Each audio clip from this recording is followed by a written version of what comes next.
আজ আমি দেখাতে চলেছি তিরুপতি ভবন। এই তিরুপতি ভবন ভ্রমণের শুরুতেই প্রথমে একটু দেখিয়ে নিই। এই সামনের যে গেটটার দৃশ্য হচ্ছে, এটা তিরুপতি মন্দিরের মূল সদর দরজা। এই দরজা পেরিয়ে আমরা ভেতরে আস্তে আস্তে ঢুকবো। দূরে তিরুপতি মন্দিরে চূড়া দেখা যাচ্ছে, খুব বিস্তীর্ণ অঞ্চল। এইটুকু দেখেই আমি ফিরে যাচ্ছি দেখানোর জন্য সেই সব দৃশ্য।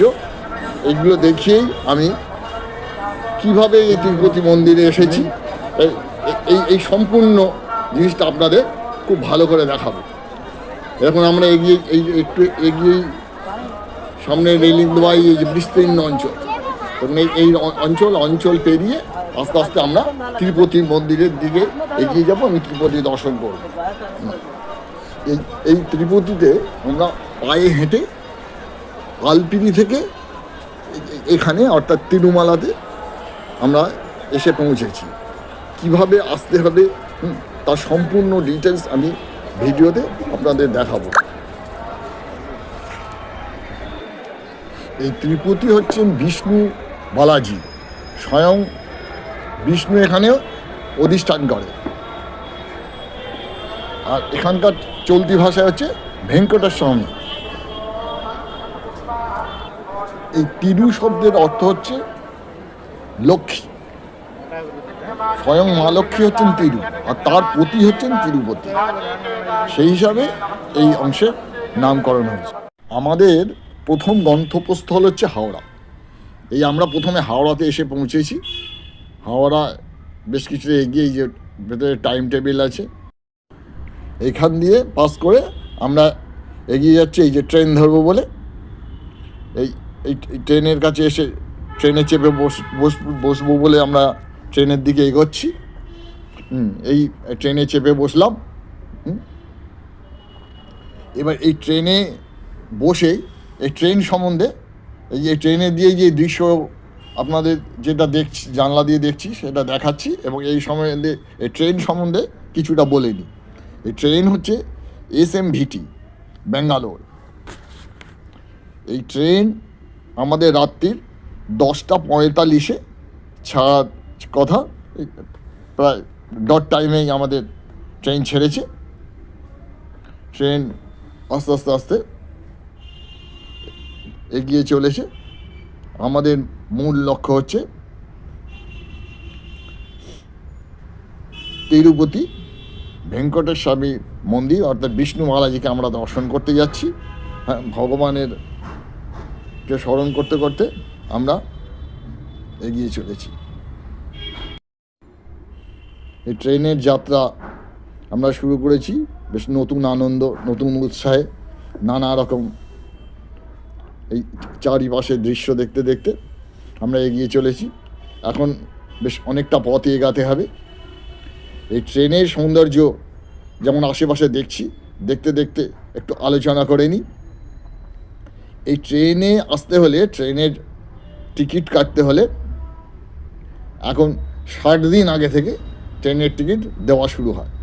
আর এই প্রথম দিনে আপনাকে টিকিটটা কেটে নিতে হবে। এই ট্রেন কাউন্টার খোলে সকাল 8টায়। আপনাকে 8টার অনেক আগে থেকে দাঁড়িয়ে থাকতে হবে। এবার এই ট্রেনের কাউন্টার যে খুলবে, সঙ্গে সঙ্গে গিয়ে আপনাকে টিকিটটা কাটতে হবে। আমরা যেহেতু ভবানীপুর চত্বরে থাকি, এই ভবানীপুর চত্বরের সামনেই আমাদের ট্রেনের টিকিটের কাউন্টার। আমরা এই সাইডের মোড়ের কাছে আমরা সেখান থেকে যে ট্রেনের যে অফিস, সেখান থেকে আমরা টিকিট কেটে নিয়েছি। এটা অনলাইনেও টিকিট বুক করা যায়। এবার টিকিট বুক করলে সেটাও করা যায়, কোনো অসুবিধা নেই। তবে ওই একই সিস্টেম যে 60 দিন আগে, আর টিকিট কাউন্টার খোলার সাথে সাথে আপনাকে টিকিটটা কাটতে হবে। এই পথের দৃশ্য আর বেশি দেখালাম না। এই আস্তে আস্তে আমাদের তিরুপতি মন্দিরের খুবই নিকটে আমাদের ট্রেনে এসে পৌঁছে গেছে। আমরা আস্তে আস্তে ব্যাঙ্গালোরের দিকে ঢুকছি। এই এসে পৌঁছে গেল আমাদের এই ট্রেন। এবার ট্রেন থেকে নেবেই আমরা এবার হাঁটা শুরু করেছি। আমাদের ট্রেন এসে পৌঁছানোর কথা ছিল 10:45, কিন্তু আমরা এসে পৌঁছেছি রাত প্রায় 1:30। এবার নেবে ঘন অন্ধকার, চারধারে শুনশান, আমরা এগিয়ে চলেছি। ট্রেনে এই ট্রেনের রেল স্টেশনের কাছেই একটা আছে বিষ্ণু নিবাস। সেই নিবাসে না উঠে আমরা হেঁটে সামান্য একটু এগিয়ে যাচ্ছি শ্রীনিবাসের দিকে। এই শ্রীনিবাসে থাকতে কোনো অর্থ খরচা হয় না। এখানে সোজা গিয়ে ওখানে যে লকার, ওখানে একটা লকার নিয়ে নিতে হয় এবং নিয়ে সমস্ত মালপত্র রেখে তারপর তিরুপতির উদ্দেশ্যে রওনা দেওয়া যায়। এটা আমরা আগে একটু বলে নিচ্ছি, কারণ যে সময়টা তো সেই পরে সময় পাবো না, সেই জন্য বলে নিচ্ছি যে এবার আমরা শুনলাম যে এখানে 5টার সময় করা হয়, টিকিটটা দেওয়া হবে, ওই লাগেজের টিকিট, তার আগে দেওয়া হবে না। সুতরাং আমাদের সেই বেশ কিছুক্ষণ অপেক্ষা করতেই হবে। হ্যাঁ, এই যেমন আমরা হেঁটে হেঁটে এই প্রথমে একদম শ্রীনিবাসের খুব কাছে কাছে পৌঁছে গেছি। এই আমরা হাঁটছি।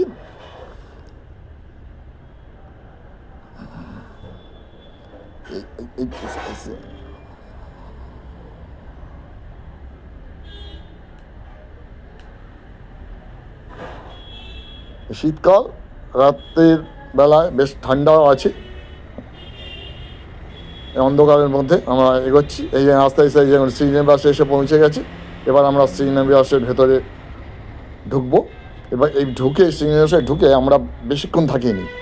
এই শ্রীনিবাসের মধ্যে এই যে ভেতরে ঢুকছি, ঢুকে আমরা লকারে মালপত্র রাখবো। হ্যাঁ, রেখে ভোর 5টা অবধি আমাদের অপেক্ষা করতে হবে। ভোর 5টার সময় এখানে চাবিপত্র দিয়ে একদম লকারে দিয়ে আমরা এইবারে ভোর 5টা নাগাদই আমরা তখন রাখার সঙ্গে সঙ্গে আমরা আবার বেরিয়ে পড়েছি। মাঝের দৃশ্যটা খুব একটা দেখাতে পারলাম না, কারণ ওখানে আমার দেখানো ছবি তোলা নিষেধ। হ্যাঁ, এইবারে আবার এই আমরা আবার বেরিয়ে পড়েছি এখন এর উদ্দেশ্যে। এই শ্রীনিবাসের গেট সামনে অটো দাঁড়িয়ে আছে। এখান থেকে আমরা যাব আলপিরি মেটা। আলপিরি মেটাই হচ্ছে হাঁটার উদ্দেশ্যে যাত্রা করলে আলপিরি মেটাই হচ্ছে সঠিক সিদ্ধান্ত। এছাড়াও আরেক জায়গা দিয়ে যায়, সেটা হচ্ছে শ্রীভারি মেটু। শ্রীভারি মেটুতে আমরা আগে আলপিরি মেটু থেকে যাচ্ছি। এই প্রথম আমরা হাঁটলাম, হেঁটে আমরা আবার ওই একটা অটোতে উঠবো। এই অটোতে উঠলাম। অটোতে উঠে আমরা যাচ্ছি আলপিরি মেটুর উদ্দেশ্যে। এই অটো ভাড়া আমাদের নিল দুজনে 150 টাকা। এটা হচ্ছে 5 কিলোমিটার পথ। বেশ রাত্রি, চারধারে অন্ধকার আর দুপাশের আলো, তারই মধ্যে দুপাশের আলো বেশ ঝলমল করছে। বেশ একটা নতুন আনন্দ আর উৎসাহে আমরা ধীরে ধীরে এগিয়ে চলেছি আলপিরি মেটুর উদ্দেশ্যে। এই আলপিরি মেটু হচ্ছেই তিরুমালাতে যাওয়ার হাঁটা পথের শুরু। এখানেও ওই আলপিরি মেটুতেও আবার জিনিসপত্র লাগেজ ফ্যাগেজ রাখা যায়, সেখানেও রাখা যাবে, এখানেও রাখা যাবে। আর ওইখানে রেখে আমরা ওপরে ওঠার যে অর্ডার বা অনুমতি, ওই অনুমতিপত্রটা আমরা নিয়ে নিলাম। নিয়ে এখানে আমরা জুতোটা রাখলাম, জুতো রেখে অনুমতি রাখলাম। এই জায়গায় মূল গেট, এই মূল গেট খোলে 5টা নাগাদ। সুতরাং সেখানেও আমাদের কিছুটা অপেক্ষা করে আমরা এতে উঠে পড়লাম। এই যে আস্তে আস্তে সিঁড়ি দিয়ে ওপরে উঠছি। এই সিঁড়ি দিয়ে উঠছি, আর ঠিক এই যে পরপর সিঁড়ি। এই সিঁড়ি দিয়ে আমরা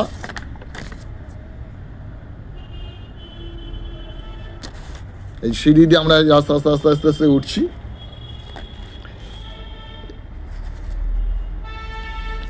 এই সিঁড়ি দিয়ে আমরা উঠবো প্রায় 12 কিলোমিটার পথ। আর এই সিঁড়ি সংখ্যা হচ্ছে 3550টা সিঁড়ি। এই আমরা এই যে 5টা নাগাদ উঠে আমরা হাঁটা শুরু করেছি। আমরা হাঁটছি আস্তে আস্তে, ধীরে ধীরে উপরের দিকে উঠছি। এই যে সিঁড়ি দিয়ে উঠতে একটু কষ্ট যেমন আছে, তেমনি আনন্দও আছে। দেখুন বাইরের দৃশ্যগুলো দেখাচ্ছি। আমাদের সঙ্গে সঙ্গে অনেক লোকই প্রায় আমাদের সঙ্গে তাল মিলিয়ে এগিয়ে চলেছে, আমরাও তাদের সাথে তাল মিলিয়ে এগোচ্ছি। হ্যাঁ, এই সামনে একটা জঙ্গল পড়লো। এই জঙ্গলে আমরা হরিণ দেখতে পেয়েছি। তখন অন্ধকার,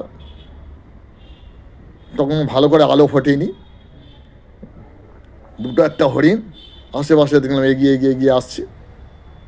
আর ওই দূরে দেখুন একটা বাস চলে গেল। ওইখান দিয়ে আবার যারা বাসে যাত্রা করে তাদের জন্য রাস্তা, সেই রাস্তা দিয়ে বাস চলে যাবে।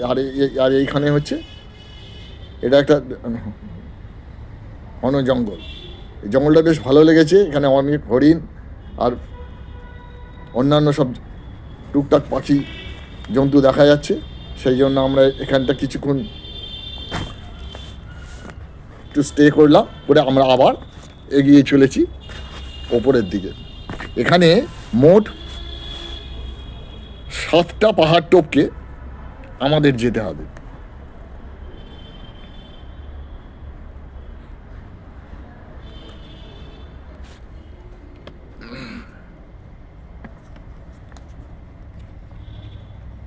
এবার একটু বলে নিই যে এই তিরুপতি বালাজির মন্দির, এটা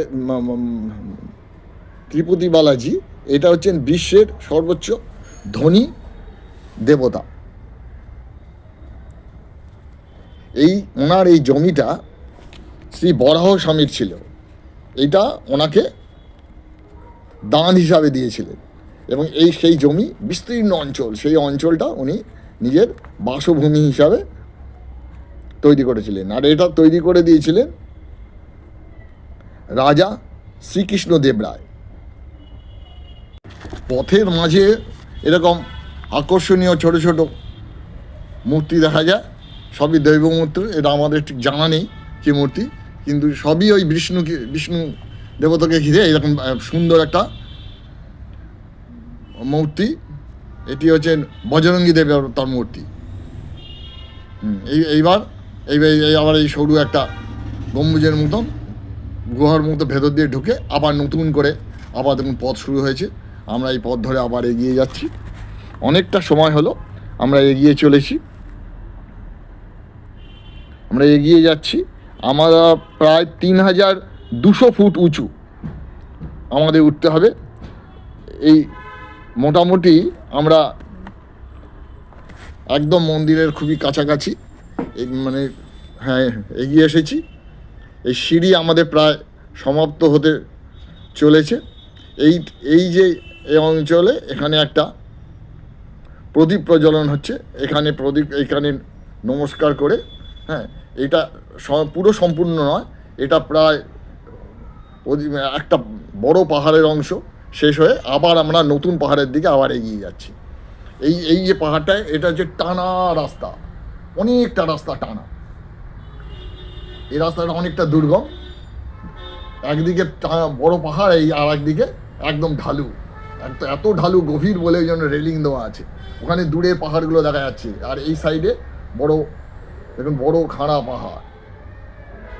এই পাহাড় ধরে আমরা এগিয়ে চলেছি। এই রাস্তা ধরে যারা গাড়ি করে আসে তাদের পথ, এটা হচ্ছে কমন। এই গাড়িও যাচ্ছে এবং যারা আমরা হাঁটা পথে যাচ্ছি তারাও যাচ্ছে। আমাদের হাঁটা পথের জন্য আলাদা সেট দিয়ে করা আছে। আমরা মোটামুটি ছবি তোলার জন্য একটু বাইরে বেরিয়ে এসেছি, দিয়ে এই পাহাড়ের দৃশ্যগুলো দেখাচ্ছি। ওপর থেকে খুবই সুন্দর। এই উপর থেকে ঝর্নার অল্প অল্প জল ছিটে পড়ছে। রাস্তাগুলো দেখবেন ভিজে, এই রাস্তা ভিজে গেছে। উপর থেকে জল গড়িয়ে পড়ছে। খুবই খারাপ পাহাড়, এবং তার পাশ দিয়ে আমরা আস্তে আস্তে ভেতর দিয়ে এগিয়ে চলেছি।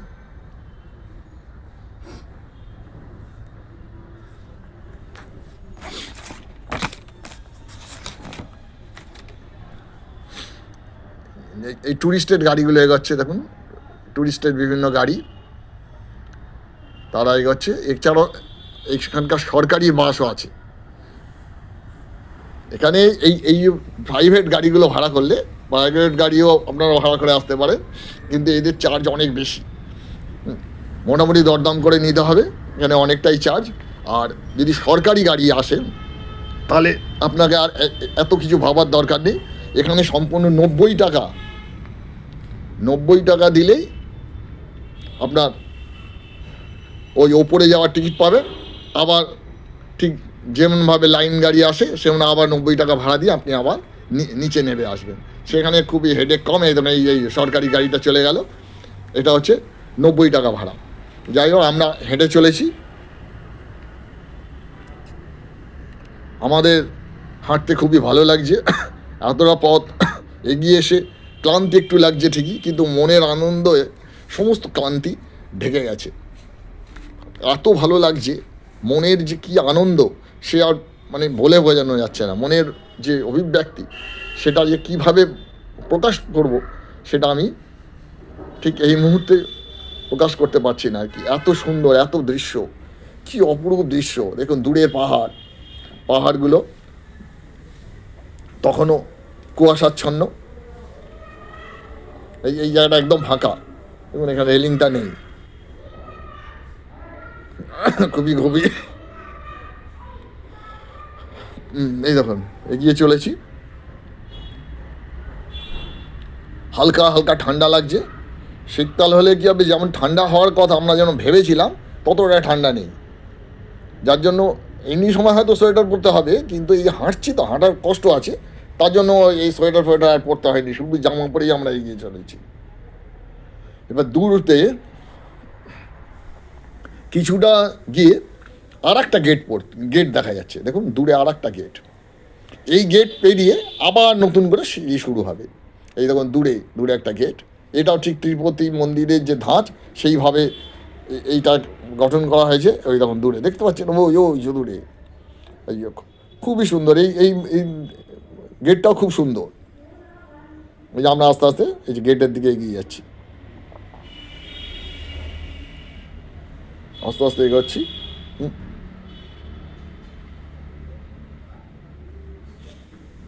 এই যে আমরা একদম কাছে এসে পৌঁছেছি, দেখুন গেটটা কত সুন্দর। এটা ওই তিরুপতি মন্দিরের যে মূল গেট যেরকম দেখতে, ঠিক এখানকার সবই এই ধরনেরই নকশা কারুকার্য। এই সাইড দিয়ে এই যে বাঁ দিকে আমাদের আস্তে আস্তে ওই সব মানে ওই যাতায়াতের যারা গাড়ি তাদের রাস্তা চলে গেল। আমাদের হাঁটা পথ আবার এখান থেকে এই আবার নতুন করে আর একটা হাঁটা পথ শুরু হলো। দেখুন এখানকে আবার নমস্কার করে আমরা এগোচ্ছি। এই খুবই সুন্দর একটা জায়গা। এই নতুন করে এই দেখুন এইখানে যেহেতু নতুন করে শুরু হচ্ছে, এখানে সবাই প্রণাম করছে, এই নারকেল ভেঙে এই অনেকে আবার মানত করেছে বলে হাঁটু গেড়ে ওঠার চেষ্টা করছে। আমিও কিছুটা অংশ হাঁটু গেড়ে চেষ্টা করলাম একটু করে, তারপর আবার যেন একদম উঠে দাঁড়িয়ে গেছি, দাঁড়িয়ে এগোচ্ছি। এই দেখুন প্রতিটা সিঁড়ি, এই যতটা এসেছি আর এই যতটা উঠবো সমস্ত সিঁড়ি সম্বন্ধে বলছি। এই দেখুন এই প্রত্যেকটা সিঁড়ি ঠিক মুখটাতে এটা একটা রং করা মনে হচ্ছে। এটা কিন্তু হলুদ আর চন্দন গুলে লেপা আছে। এই যে রং, এটা কিন্তু কোনো রং নয়, এটা হলুদ আর চন্দন গুলে লেপা আছে। তার জন্য এর ভেতর থেকে একটা অদ্ভুত সুগন্ধ বেরোচ্ছে। এই যে সামনে একটা নাম না জানাম একটা মন্দির, এই মন্দিরে এবার মানে এখন একটু সাইডটা দেখালাম, দেখে এই করে এবার আমরা আবার উপর দিকে উঠছি।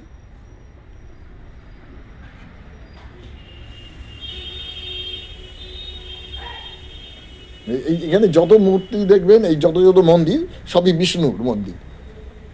এটাও একটা বিষ্ণুর মন্দির। এবার এই আবার ঘুরে উঠছি।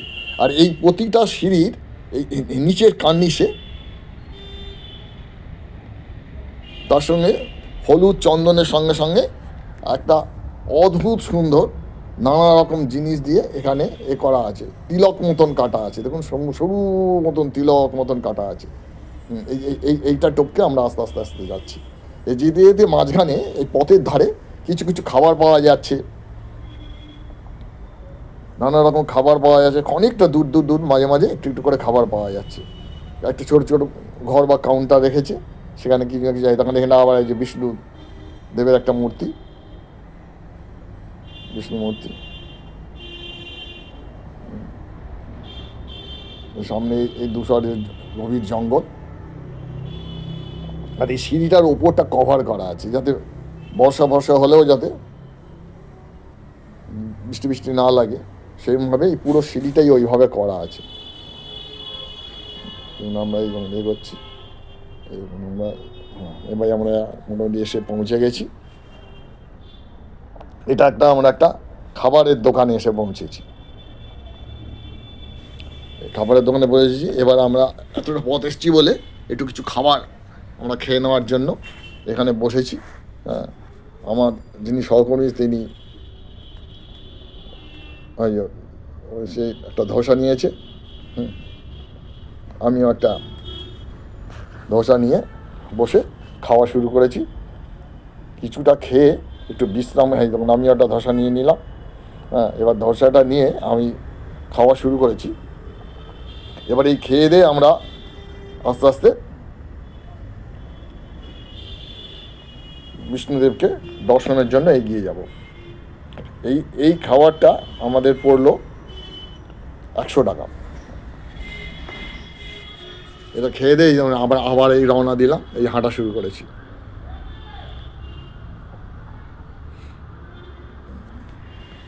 এই হাঁটা শুরু করেছি, সামনে কিছুটা দূরে আস্তে আস্তে এই বিষ্ণুবালাজির যে গেট, সব গেট পরিদর্শিত হচ্ছে। এরকম এই সুন্দর গেট, এই গেটকে অতিক্রম করে আমরা আস্তে আস্তে এগিয়ে যাব। এই খুব কাছাকাছি এসে পৌঁছেছি।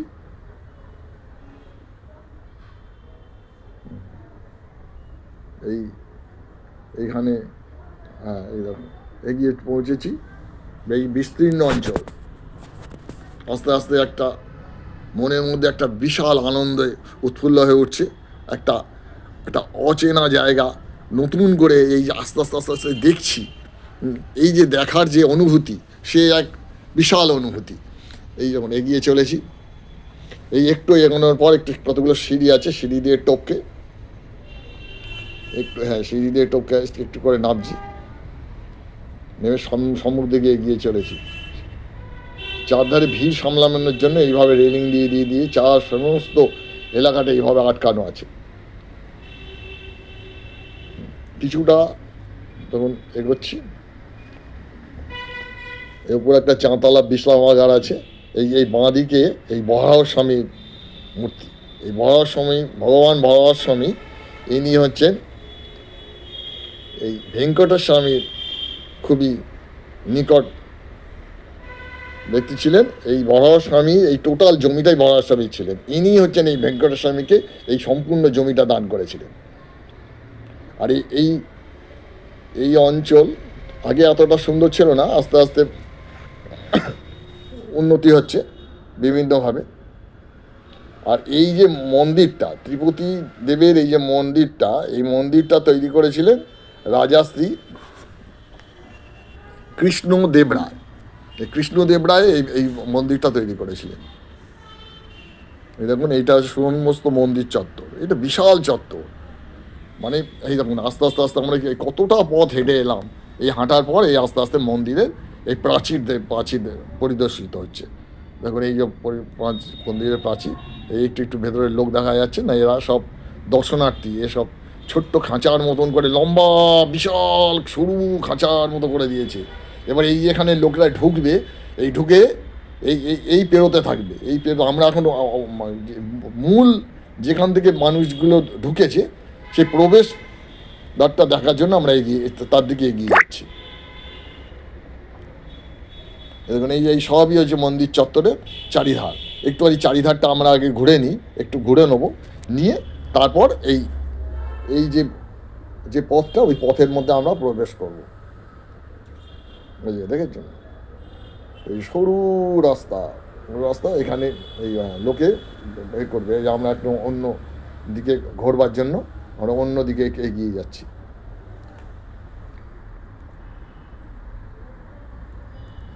এই যে মূল যে জায়গা, যেখান দিয়ে মূল প্রবেশদ্বারটা তো এখানে নয়, আমরা দেখছি ওইখান দিয়ে, কিন্তু ওইখান দিয়ে নয়। এই দেখো এখান দিয়েও মানুষ যাচ্ছে।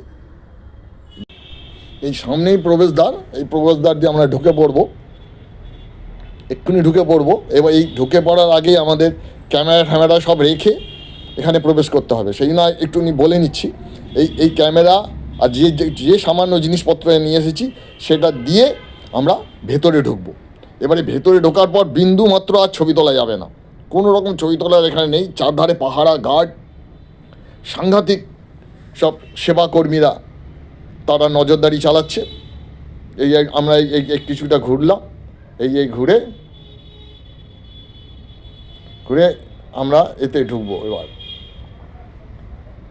মূল যে প্রবেশ যে স্থান সেখানে এবার প্রবেশ করব। এবার এখানে প্রবেশ এখন আমরা এগিয়ে চললাম, এই প্রবেশ করে দিয়েছি। এই প্রবেশ করার পরে আমরা আবার বেরিয়ে পড়েছি। তাহলে এই মাঝখানটা একটু কিরম যেন একটা লাগলো যে এই প্রবেশ করলাম আর ঝক করে বেরিয়ে গেলাম। তার মানে কি এই প্রবেশ যে করলাম সাথে সাথে কিন্তু আমাদের সমস্ত জিনিসপত্র ওরা রেখে দিল, ক্যামেরা থেকে আরম্ভ করে কোনো রকম ছবি তোলা গেল না। আবার যে পেয়ে গেলাম আমায় আবার এই ছবি তুলতে আবার এই বেরিয়ে পড়েছে। আমাদের তিরুপতি দর্শন হয়ে গেছে। এটা খুব কেমন আর লাগলো না মাঝখানটায়, যে এই যে ঢুকলাম, এই ঢোকাটাই আমাদের প্রায় 7 ঘন্টা। আমাদের একটা বিশাল বড় খাঁচার মতন আছে, এখানে আমরা সরু মতো নয়, বিশাল অঞ্চল, বিশাল চত্বর। সেইখানে সমস্ত ভক্তদের ওখানে রেখে দেওয়া হয় এবং রেখে দিয়ে ওদের খাবার দেওয়া হয়। আমাদের প্রথমে সুজি দিয়েছিল, হ্যাঁ, জলখাবার আমরা খাইনি। তারপরে খিচুড়ি, অল্প খিচুড়ি দিয়েছিল। আবার রাত্রির বেলায় আমাদের খিচুড়ি দিয়েছিল। এরকম করে আমরা 7 ঘন্টা থাকার পর ঠাকুর দর্শন করেছি। প্রদীপ শিখায় দেব দর্শন, অপূর্ব মোহময় সে দৃশ্য। ভেতরে ভিড় প্রচুর, হ্যাঁ, অজস্র লোকদের নিয়ে ভেতরে স্রোতের মতন লোকে ঢুকে সেসব দর্শন করছে। দর্শন করে তারপর এক সাইড দিয়ে আবার বেরিয়ে যাচ্ছে। চারধারে প্রচণ্ড সুন্দর কারুকার্য, দেবদেবীর মূর্তি, এসব দর্শন করে আমরা এই বাইরে এসে এই যে মার্কেটটা এবার আমরা ঘুরে দেখছি। এখানে এটা হচ্ছে দোতলা মার্কেট। একটা এই যে নিচের তলা একটা আছে, ওপরের তলা একটা আছে। এখানে কী পাওয়া যায় কী পাওয়া যায় না, জামা কাপড় থেকে আরম্ভ করে জিনিসপত্র, খেলনা, হ্যাঁ, তারপর এই দেবতার সব মূর্তি, এসব জিনিসপত্র নানা রকমভাবে, চাবি, রিং, হ্যাঁ, ঘড়ি, তারপর শোপিস, এসব পাওয়া যায়। এগুলো এই দেখে আমরা আস্তে আস্তে হাঁটছি। এইখানটা একটা প্রদীপ প্রজ্বলন হচ্ছে। এই দূরের যে ভেঙ্কটেশ্বর স্বামী বা ভগবান বিষ্ণুর মন্দির, আর ঠিক তার একদম সম্মুখে এখানে প্রদীপ প্রজ্বলন হচ্ছে। এটা হচ্ছে দেবতার উদ্দেশ্যে সন্ধ্যা আরতি। এই একজন ভদ্রলোক, ইনি নারকেল ফাটিয়ে দেবতাকে প্রণাম করে তার উদ্দেশ্যে ফাটাচ্ছে, আর সমস্ত মহিলারা এসে এখানে প্রদীপ দিচ্ছে, ঘিয়ের প্রদীপ। এইটাও দেখা একটা খুব নয়নবিরাম অপরূপ দৃশ্য। দেখুন, এটা দেখলে মন জুড়িয়ে যায়, খুব সুন্দর দৃশ্য।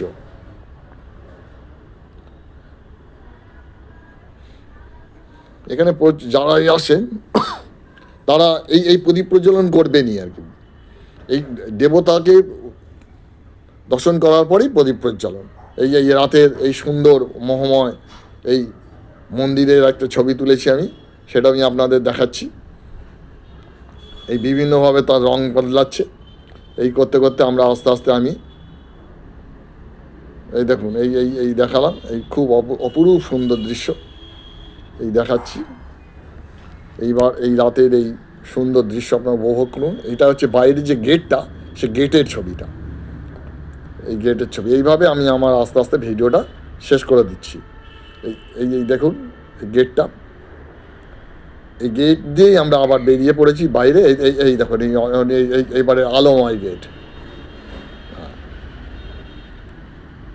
এই দেখুন এই যে সুন্দর গেট। এখানে কিছুক্ষণ থেকে এই গেটের ছবিটা তুলে, হ্যাঁ, আমি আস্তে আস্তে হাঁটা দেবো বাইরের যে রাস্তা সে রাস্তায় দিকে এগিয়ে যাবো। এরকম আস্তে আস্তে আস্তে এগোচ্ছি। মোটামুটি আমার ভিডিও এখানে সম্পূর্ণ হয়েছে। আমি আর সামান্য কিছুটা দেখি, আমি ভিডিও একেবারে শেষ করে দেবো। এই দেখুন রাস্তায় বেরিয়ে এসেছি। রাস্তায় বেরিয়ে এখানে একটা রাস্তা কিছু এগোলে একটা ত্রিপুতি নারায়ণের একটা ছবি আছে। সে ঘোলের স্বাদ, দুধের স্বাদ ঘোলে মেশানোর মতন। সেই যে অরিজিনাল তার তো ছবি তুলতে পারিনি, তাই এই ছবিটাই আপনাদের আমি দর্শন করাচ্ছি। এই ছবিটা তুলেই এনাকে প্রণাম করে এই বিষ্ণু বালাজিকে প্রণাম করেই আমি আমার সম্পূর্ণ ভিডিও শেষ করছি। আমার এই পায়ে হেঁটে এই বিষ্ণুর কাছে আসা, এই সুন্দর এই অভিজ্ঞতা আপনাদের কাছে তুলে ধরলাম।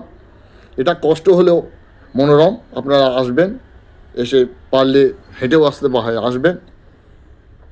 আর যারা আমার এই চ্যানেলটা সাবস্ক্রাইব করেননি তারা চ্যানেল সাবস্ক্রাইব করবেন, শেয়ার ও লাইক অতি অবশ্যই করবেন। প্রত্যেককে আমার আশীর্বাদ এবং ভালোবাসা রইল। আর বিষ্ণু বলাদার চরণে আবার নমস্কার করে আমি আমার ভিডিও সম্পূর্ণভাবে শেষ করছি। নমস্কার, সবাই ভালো থাকুন। আবার পরবর্তী